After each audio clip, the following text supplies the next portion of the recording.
Hello and welcome to the Healthful Roots podcast. I have Sharon McDermott with me. She is the owner of Healthy Healing and she specializes in infertility, stress, and pain relief.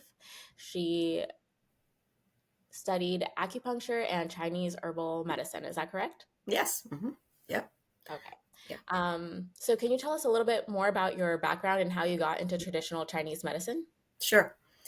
First of all, thanks for having me. And yeah, so my prior life and career was as a professional dancer and singer, and I did that for many. I mean, since I was young, but professionally for about 15 years. So then I went back to school and was looking to do something mind body connected, and I had a friend who he was already doing an acupuncture program here in New York City. So he said, you might want to check this out to see if this is something that you want to do. When I graduated from undergraduate school and I went back, when I was an older adult, I had basically a degree in psychology, which you can't really do anything with unless you move on. So I was trying to figure out if that's what I really wanted to do. So uh, I looked into the program, but I actually got treated at the school, which at the time was called New York Pacific College of Oriental Medicine in New York City. And I got treated myself, and I was very surprised and blown away by how well the medicine worked. And just for myself, I'd had just years of lots of throat infections and sinus congestion and like all this sinus problem, always occurring. And and my like getting sick, like often, like with colds. So that is really what I got treated with, and both with acupuncture and herbal medicine in the clinic at the school. And that's where I really, realized this was something that I really could do. So I pretty much signed up right there, after I did a couple of months of treatment and went to school and was doing it part time. And life happens in between. And I got married, and then I got pregnant, and then I was wanting to speed it up. So it took me 5 years.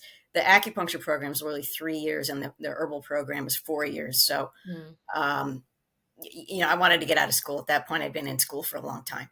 So I did that. And that's what led me, that's how I got into it. And then, of course, we're pretty much left on our own once we graduate to just, create a practice. And so that's basically what I did. And that's what I've been doing for the last 20 years. So my, entrance into fertility was more, seeing and wanting to help women. A couple women were coming to me just wanting to help them better able to get pregnant, and seeing that the Western medicine approach wasn't always working.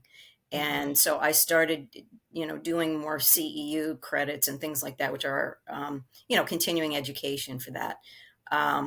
So that's where that's led me. And I still do pain management. That's still like kind of the bread and butter, because that's kind of what insurance pays and what we know people know about. And so it's still a lot of education to help people understand the benefits of it, of acupuncture and herbal medicine, to help with fertility and many other things. Stress, of course, is a big one. So that's how I got into that. Okay. And at the time, was acupuncture something that was like common? Because I know that I started learning about it maybe when I was in college. I had never heard of it before. So at the Yeah. time, was that a thing? um so when I went to school, it was like 1998, and the school actually was going from a certification program into a master's level. Almost all the schools were changing Mm. over into that. So not so much. I mean, there were a lot of people like me who were like having second careers, probably older people. I mean, there were some, there were younger, but not as much. And in some ways, I feel like it's actually oversaturated now with the number of schools, the number of people they have. But at the time, no. I would say in the early 2000s, it was still kind of. I would say in New York, California is different because they'd had it for many years. And my school actually originated in California, so it's called Mhm. Pacific College, Mhm. out in San Diego. So they had a longer history of it already being prevalent there, and probably because it's closer to coming from Asia. But Yeah. um, yeah, it was not as well known, but obviously that's ramped up a lot in the last, 10 to 15 years. Although I still do a lot of education, people in some ways don't really get it because they don't grow up with it. They don't understand, the value of it, or, um, the usefulness. So, yeah. Okay. So what do you find is like the common theme that people misunderstand the most about what you do, or traditional Chinese medicine or the acupuncture, any of it? Yeah. Well, the first question I usually get with the acupuncture is, does it hurt? Mhm. And I have to explain that it's not like many people just had such terrible experiences having the hypodermic needles injected into them for vaccinations or, Mhm. other things, that's what they think it is. And so then I have to explain, no, it's not a hollow needle. It's a very hair fine, thin Yeah. needle that doesn't do that. Yes, we sometimes want to get this sort of energetic feeling like a pressure or sometimes what I call a zing. But no, in fact, a lot of people take a nap while Yeah. they're getting acupuncture.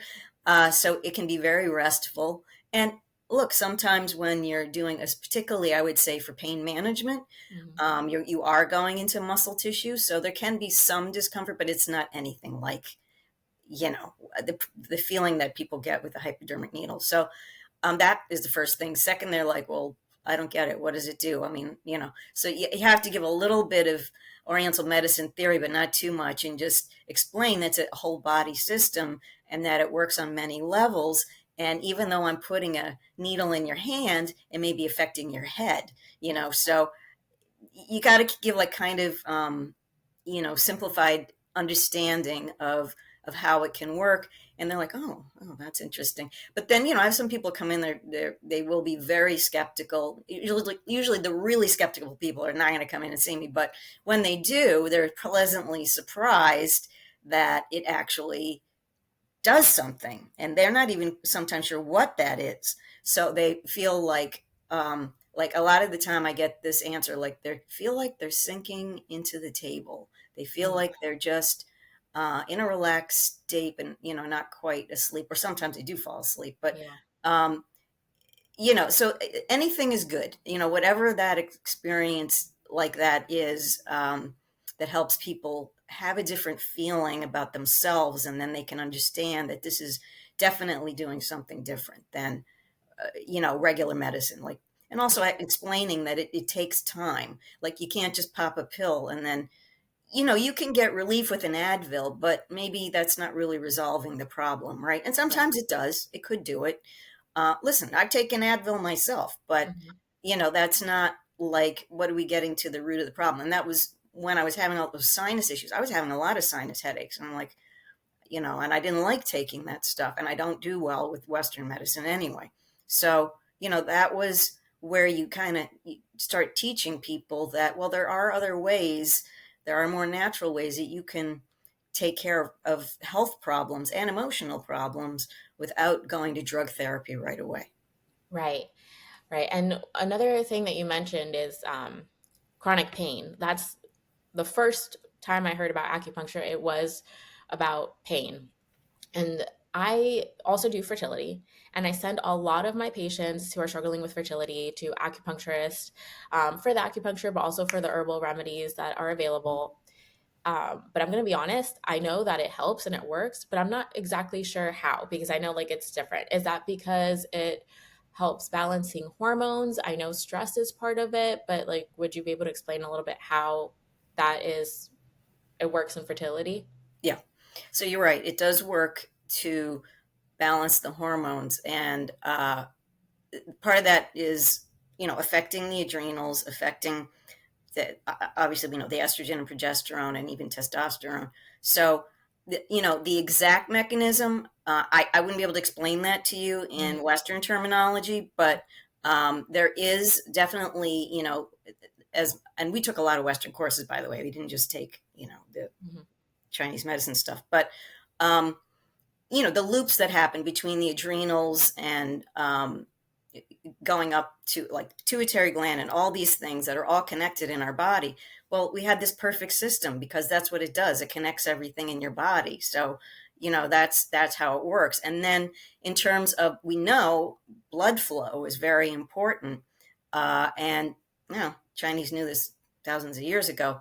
And not only for the muscles, but microcirculation is talked about a lot more now in Western medicine. But again, Chinese knew this about trying to get more circulation into, the muscles, the tendons, all that stuff.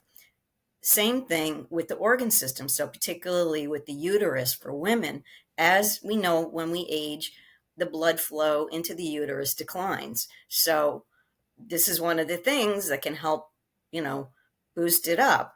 Number two, things like increasing the uterine lining so that the pregnancy will hold.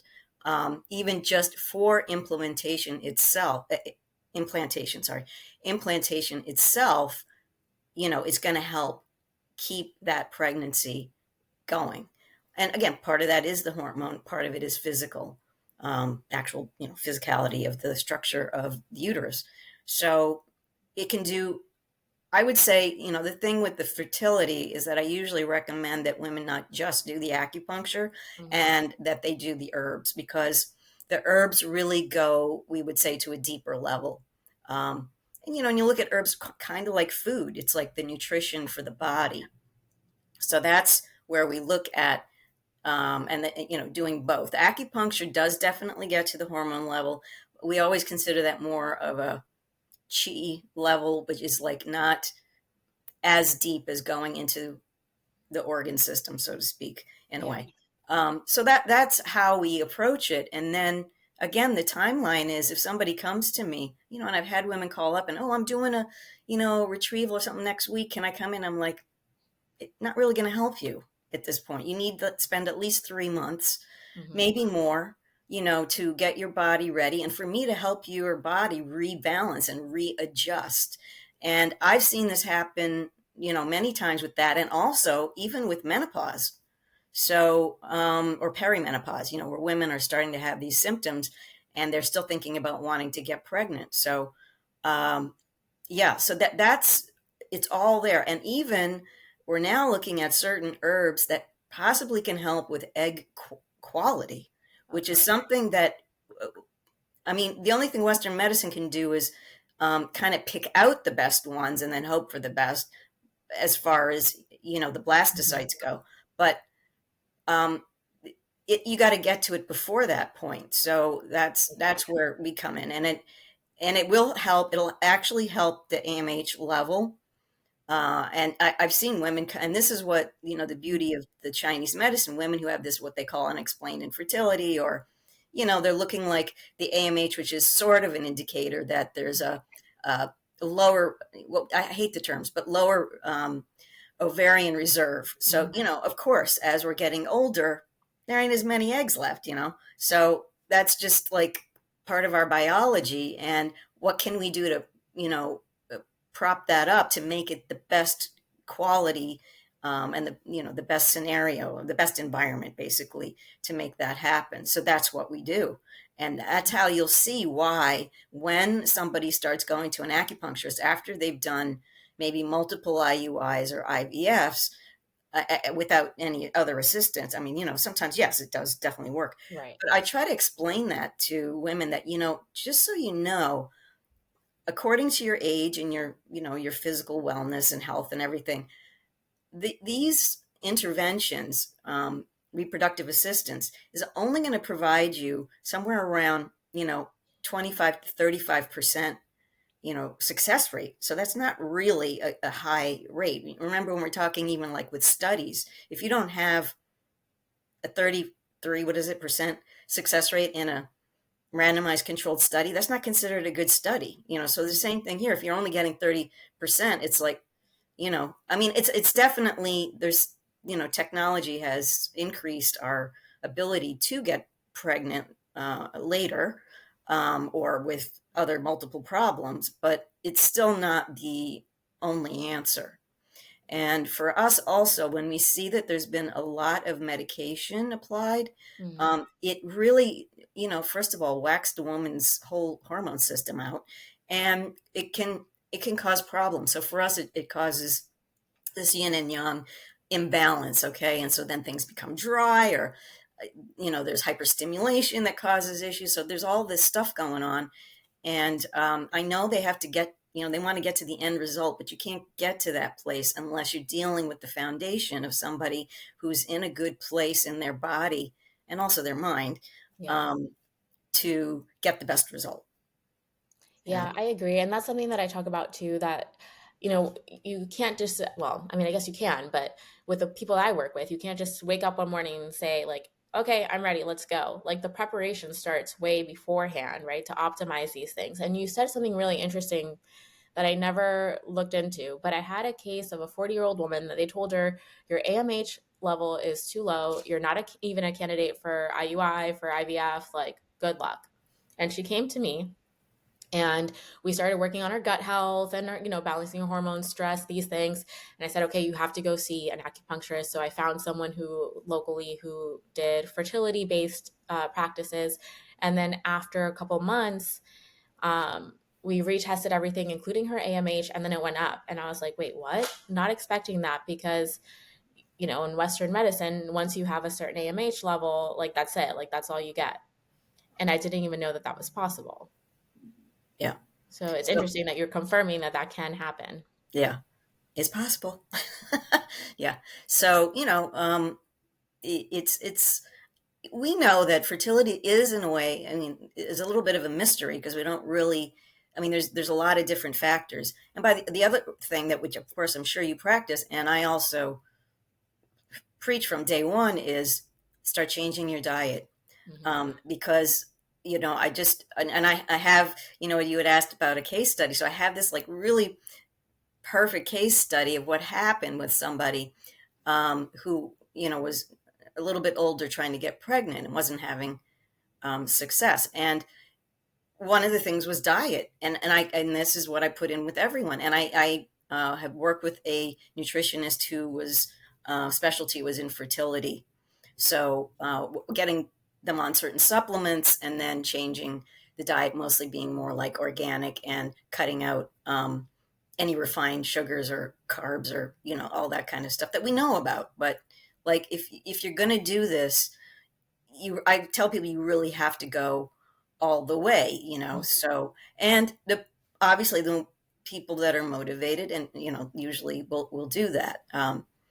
And so, that's also, I didn't want to leave that out, but that's really a big piece of it. And all that, again, we're talking about, what are the things that are going to help the body to do its best work. And so, you need the nutrition and you need the supplements. And there are some, specific supplements we use for women. You're probably aware of them, who, when they're trying to get pregnant, depending on what the issue is. And then adding the acupuncture and the herbal therapy to help with that. And I have some REs that are pretty open to that. And then I have some that are, as far as the herbal, because I understand that when they're doing medicated cycles, they don't want anything to confound what they're doing. But on the other hand, I have some that they don't have a problem with that. They just feel that it's an enhancement. And I'm not, of course, I understand. I think that's an enhancement too. Yeah. But, again, that's a lack of education, unfortunately, on the reproductive endocrinologist part, that they don't really do that. They don't focus on, they're not going to focus on that, but to at least have an understanding of what we're trying to do here in terms of the herbal therapy. So, And that was one of my questions for you, is if you work with women who are using, Western modalities like IVF and things. Um, and so you do balance them out. So yeah. you just answered that question. And so you're saying that it's safe to do the herbals? Because I myself get nervous when people are doing IVF to kind of throw Yeah. anything in there that might Well, interfere. it depends what it is. Like Clomid, you have to be really careful. Clomiphene, Hmm. and certain things like that. I don't. Yeah, I mean, I'm careful too. I'm not going to just do anything, but I actually try to get them to me before they start doing medicated Yeah. cycles, because that's really the best scenario. But if it's not that way, then I do a workaround. I just I'll do some herbs, like, for 5 days when I can, stop it when they're, whatever they're doing, with the medicated cycle, and then continue if I can, thereafter, if they let me do like an herbal treatment for like to keep the progesterone up, but they're usually taking progesterone anyway. Right. So, it just kind of depends. Um, there are certain, medications that Clomid is one. We we don't really like. I don't really like Clomid that much because I feel what my saying's always been. They leave you high and dry, so you get a lot of eggs, but the woman really doesn't feel that great after. Sometimes it's okay, but sometimes it's like it just sucks the energy. Like it just makes you depleted, so to speak, afterwards if they keep doing these cycles. And unfortunately, it's somewhat driven by insurance because they won't do an IVF cycle until they've completed a certain number of IUIs to show that, this isn't working, basically. Yeah. So, and they'll even do it with like a 38-year-old. That's the case I had. I don't know if you want me to go into Okay, that. let's talk about that case. So, this woman came to me in April of 2019, and she was 38 going on 39 within 4 months. And her periods had been regular, but then when she came to me, she was already at 30 days and she hadn't had her period yet. She had met with an RE, a group that I've worked with before, and she was just trying to figure out what to do. And she had blood work again that showed that there was what they would call poor ovarian reserve, right? So AMH and the FSH numbers, follicle stimulating hormone numbers, weren't too great either.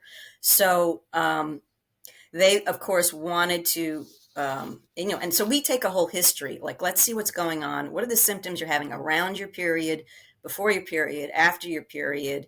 What are your eating habits? So I went through all that with her.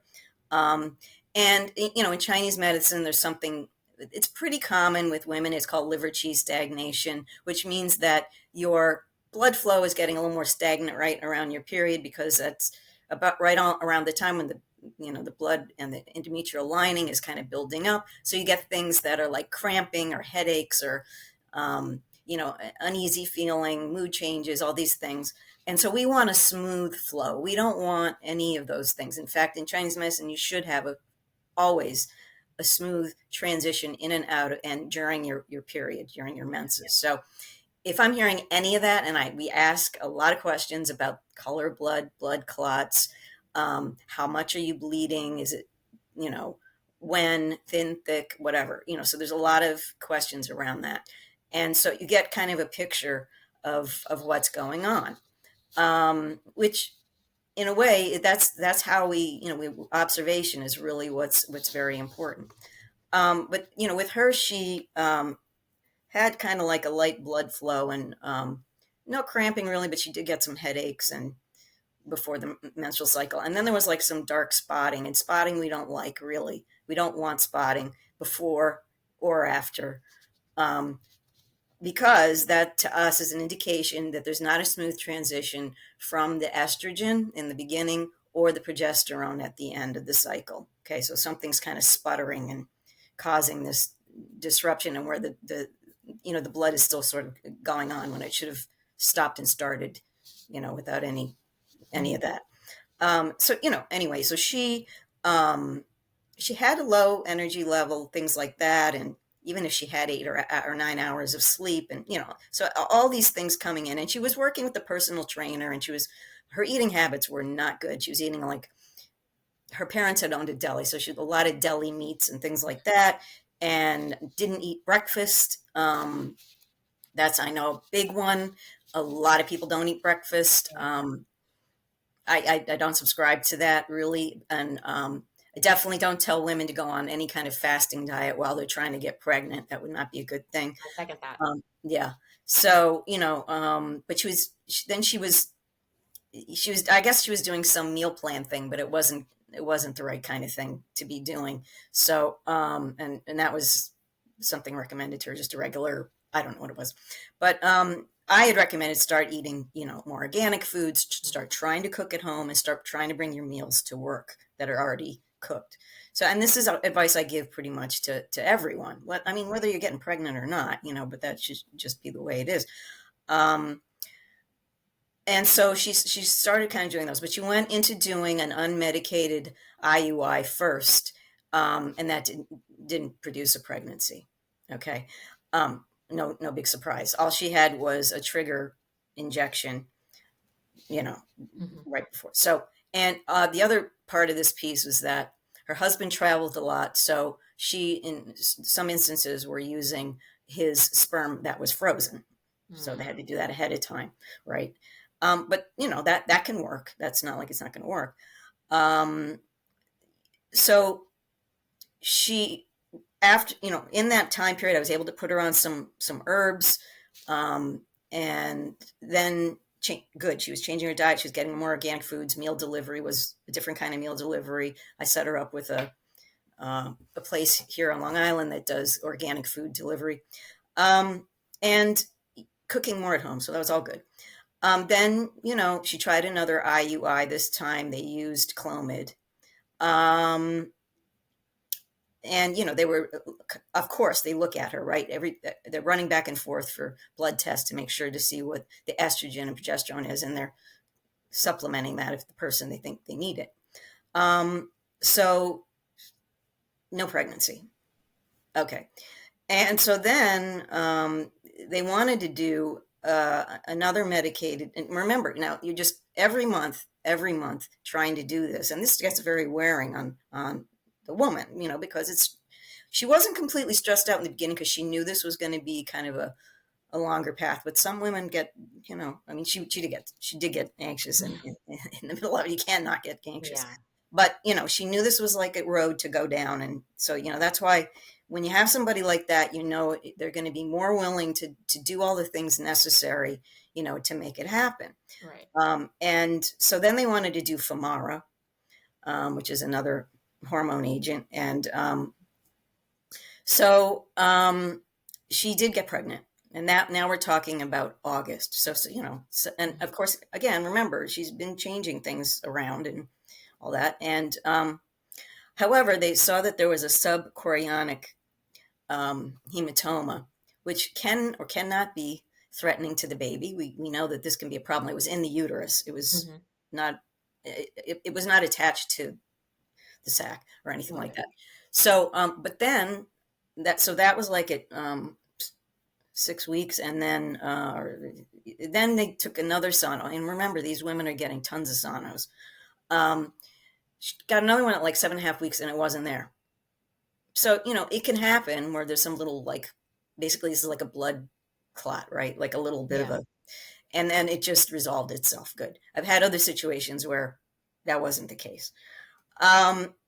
So she was going fine. And so she decided really wanted to stay with me. And this is how it happens to go through the whole pregnancy getting the acupuncture.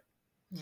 Because she really thought that if she hadn't gotten the acupuncture, maybe this would have taken longer to get pregnant. Yeah. So she got pregnant considering what her situation was relatively quickly, right? So from April to August. And, she was going along fine. And she did have an incident where her OB didn't seem very open to some questions that she had. And at 25 weeks, she decided to change her OB. And I bring that up because I work as a birth doula also. Hmm. I want women to understand that they can change their healthcare provider at any time. You know, I agree. um, most will not like generally take somebody after like 36 weeks or so, depending on the situation. But she came in and she was in tears. She just could not believe that this person, and he was a male, but was kind of belittling her. Because she at that point, she had been anxious through the whole pregnancy, and so every time there was a little thing that happened, I think he just was like, "You're gonna be fine. You can be fine," And it's Right. like that's not really addressing her concerns.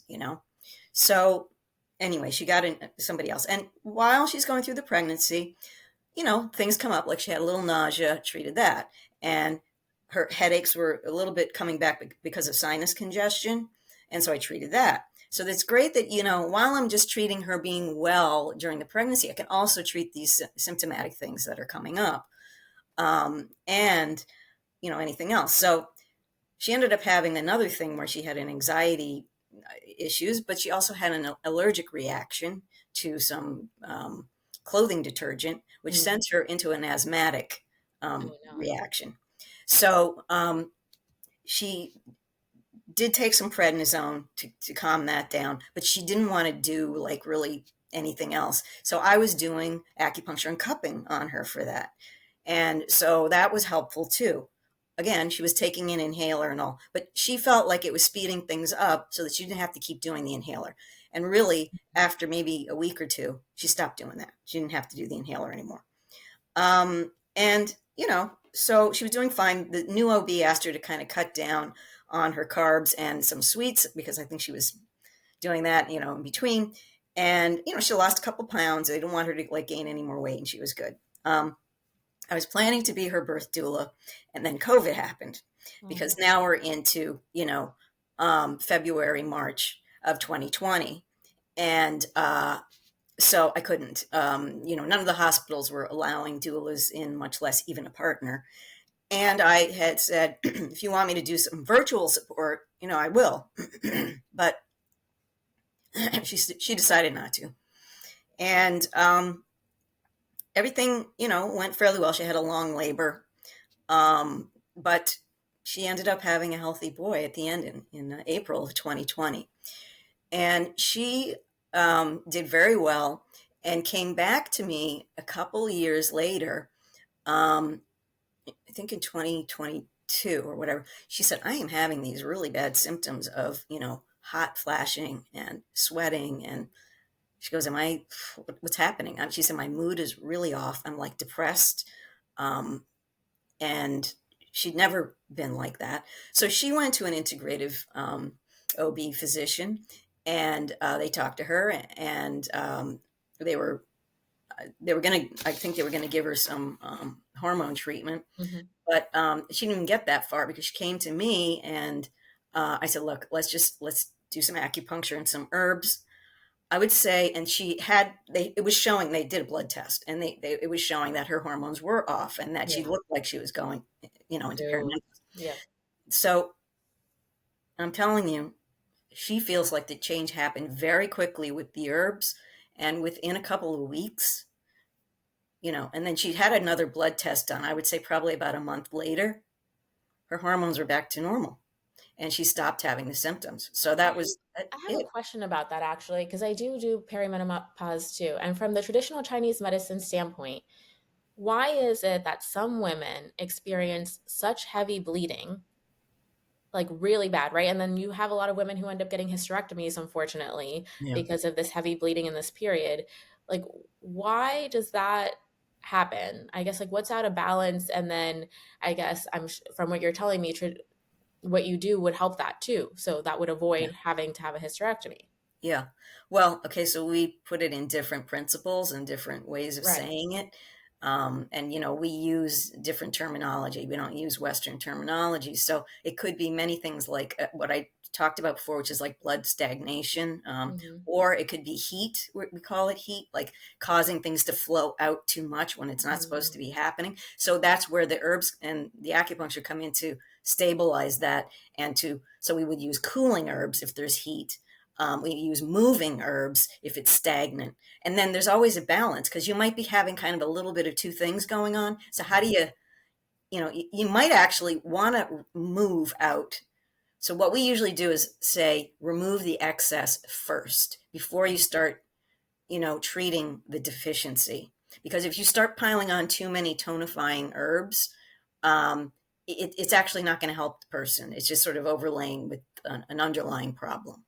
So you have to do that. And sometimes you have to make the person bleed a little more first before then you pull that back and start, like we don't know always exactly what's going on. Sometimes that's the beauty of formula too. You can adjust it as you're going along. Acupuncture is a little bit more forgiving. I would say herbs, not so much. So you have to really try to figure out before you start doing it.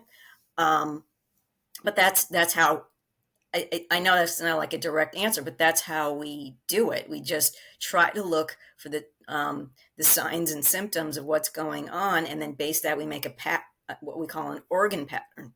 So that could be something like we could see that also two organ systems aren't communicating. And what happens a lot in menopause is what we call the heart and the kidney not communicating. So that's sort of the idea of the blood and the emotions, the kidney being the center of reproduction for Mhm. us, really basically like that. That's, so these Yeah. concepts, that's how they would describe it. I mean, again, other things could be happening too. But remember, there is a lot. There's not just, this is the problem with Western is that they only want to think about the physical Yeah. part. I think, sometimes they're getting better at it, but um, there's a lot going on, when you're I going through agree. that. And yes, definitely you have to, I mean, you can't have somebody continually bleeding. And I have had, women come in with, it's escaping me now, when they scrape the endometrial lining. Yeah, DNC. Yeah, and or if they do other things to actually really just try to really get Wow. right. Yeah, DNC is one of them. So, and that you see what that means is that's physically getting rid of the problem, but sometimes that's just temporary because it'll Mhm. come back to being the same problem. So that's where we try to change the whole flow of energy. Really, is what's Yeah. happening, and the blood, because we never separate energy, chi, and blood. It's always like the two work together. So that's where we're trying to kind of redirect it to make the body work better.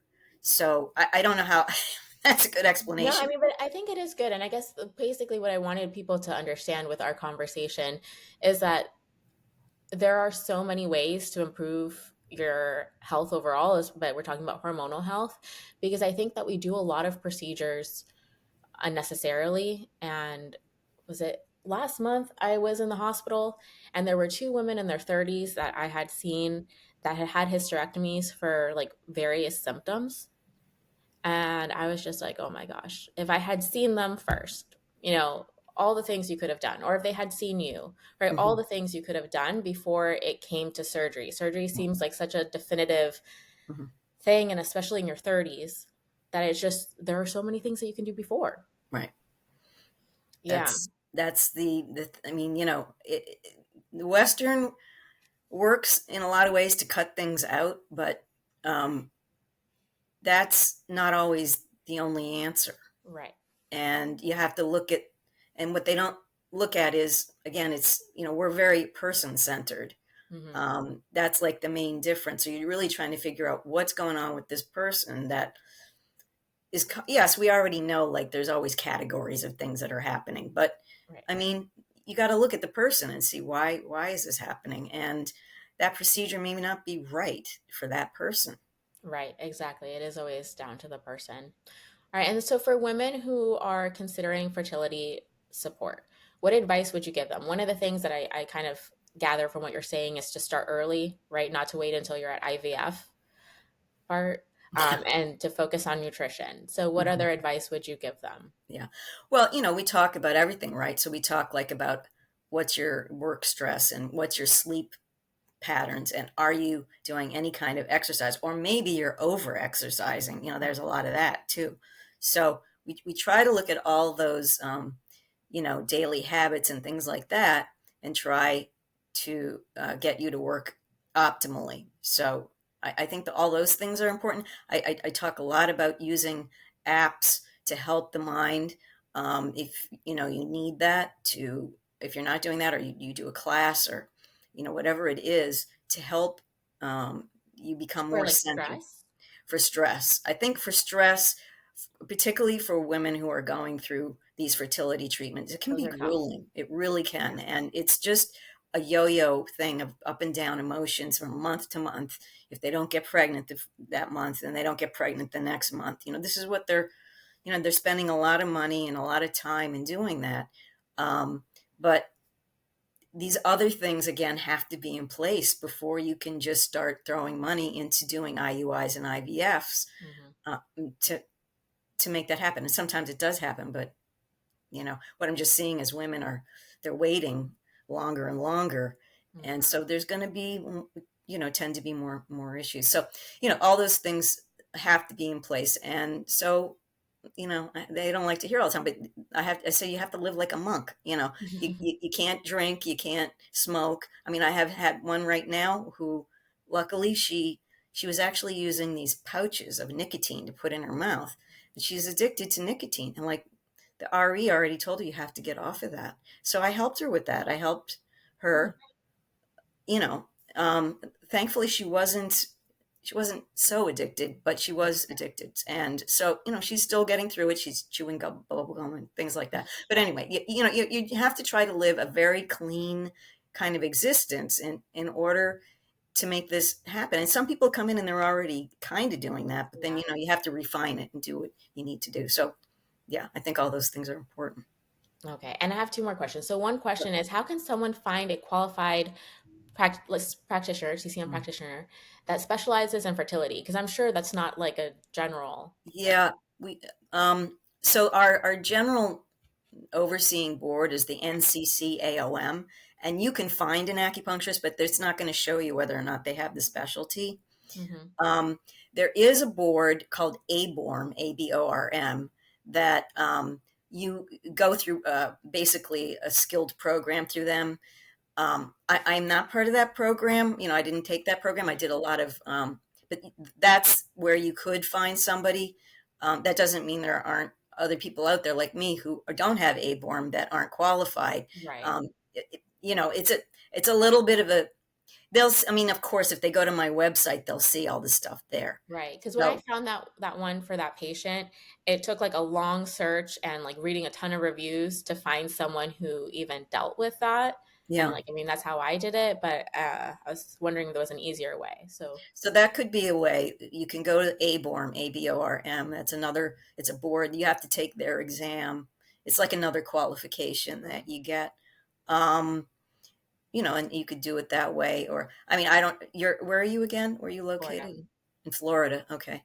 Um, yeah. So I guess depending on your area, you're right. You would have to go through um, somebody giving a recommendation and then looking at their website to see if they're doing that, and how much they're doing it. Because, that's what I get. I get people calling me from that.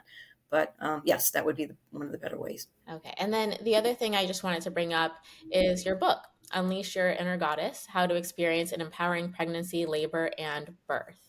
Yeah. Can you tell us about that and how people can find it and who is it Yeah. for? I mean, obviously, I Yeah. guess it's the title Yeah. speaks for itself, but Right. But I guess that's backwards. But anyway, I wrote this book because of my experience as a birth doula in the hospital settings. And kind of seeing that some women weren't as informed as they could be. And also just, I'm there holding the hand and being an advocate for women through their pregnancy and then, of course, through their labor. And so what I did was I put together both, Eastern and Western medicine information and things like what questions to ask each kind of doctor, like a reproductive endocrinologist, an OBGYN. There's a big misconception around midwives. Midwives are women centered. They're the ones I would think you'd want to go to. Um, and they are the ones that are going to more or less, and then of course there's different degrees, but will want less medication, less intervention. Okay. And other things like you have the power to speak out and say no. You have the power to ask questions. I find women just are, as much as we're liberated, they're still not asking enough questions about procedures and what's the ramification of that and things like that. So that's what I wanted to bring out, and I brought out some birth stories. And what I did was I tied it in with goddesses and their attributes, and then related those one or two particular, more than one or two particular goddesses to, like, in this thing, in my book, two women I supported, and they were two completely different birth experiences and two completely different women, obviously. Um, and trying to get women to understand that you have this power, physically, emotionally, mentally, to do this. yeah. And like, don't let I hate to say, but like the Western intervention override that. And I was seeing a lot more intervention, particularly with things like wanting to do inductions. Hmm. I think that's become like a big business for hospitals. and just letting women know that they don't have to be scared about that. They just kind of scare them into some things sometimes. Epidurals, I kind of had to wrap my head around that. Women do need that sometimes. Um, I think if they had more education, though, in the beginning and really got their emotional and stress relief under control, that their pain would not be as great. And if you get somebody like me in there, I'm doing acupressure points and I know where to go and I'm helping you through it and all that. And then maybe they don't need the epidural. But that being said, I've seen also where a woman's so exhausted, the only thing that really helped them was the epidural so that they could gain some energy. And then they dilated more, their cervix kind of opened up more, and they were able to continue with the labor. So, it has its usefulness, but honestly, I think it's just completely overused. And, the first thing the nurse is asking when you step into the room is, do you want an epidural? And to me, that should not be one of the first questions. So, it's, that's why I wrote it. And that's why I hope it's useful and helpful. And I talk a little bit about postpartum depression and that kind of thing. And the resources that we have here on Long Island. I mean, we really have fantastic resources here. Probably because we have close proximity to New York City, but we have lots of doulas. We have lots of support. We have, all different kinds of people with different skills. So really, there's no reason not to reach out if you're having lactation issues or you're having, mental health issues, whatever it is, we can help. Yeah. Okay. Well, that sounds very, very useful. And then how can our listeners here connect with you? Yeah, so if they want to connect with me, there's a couple of ways. My website is healthyhealingli.com. If they want to get me more directly, they could do my email, which is healthyhealing12@gmail.com. And then my phone number is 516-410-4297.